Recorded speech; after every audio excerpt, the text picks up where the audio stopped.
Okay, I'm just going to show you a really quick way of adding a dry-wet mix control to plugins that don't actually have the facility built in.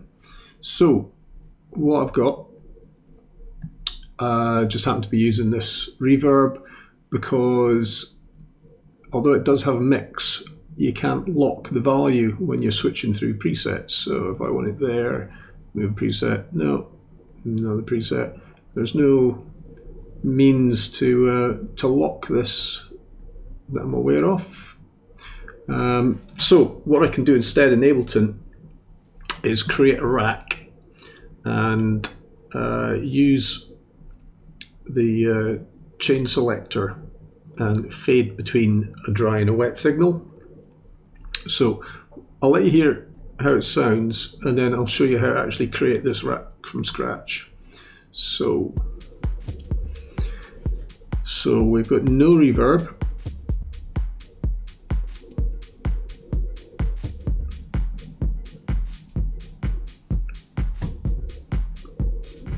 Okay, that one's a bit more obvious.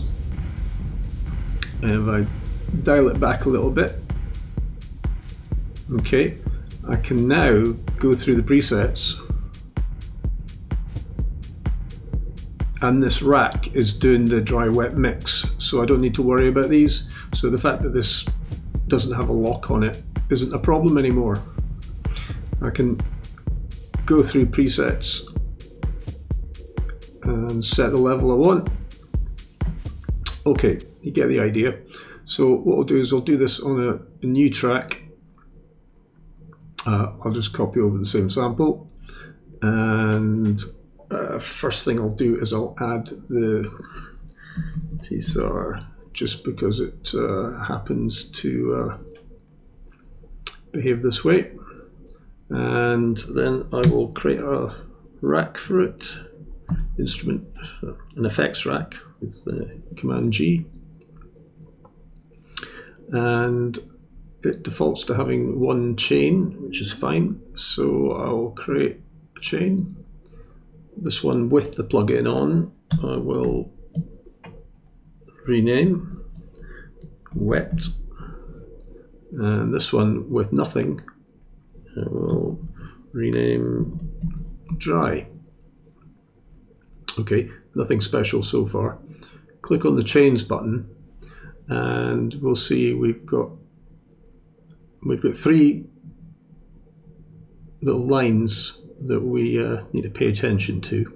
So the first one, these can be a little bit fiddly to deal with because, as you can see, the mouse pointer keeps flipping between different things.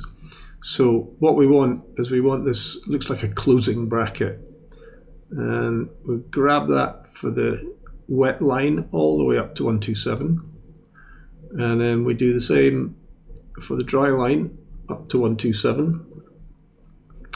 And the next step is that we want to create a fade between, so as we go from dry to wet, we want to create a phase between the two. And the way to do that is, and this is where it gets slightly trickier again, is there's a line at the top of the bar for each of these. You can just see it again highlighted. So what you want to do is have the line highlighted, and then left mouse button and drag it over. So that's fully wet, and then similar idea here, but drag it in the other direction. And then what we'll do is this thing here, the chain select ruler, if we right click on that, map it to a macro. Okay, and I'll just rename that dry, wet, and let's just play this.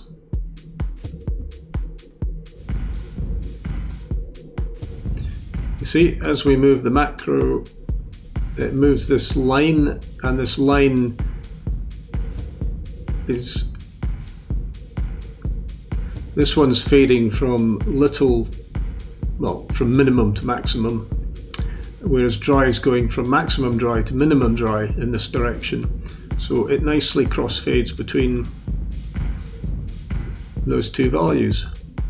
And then I could just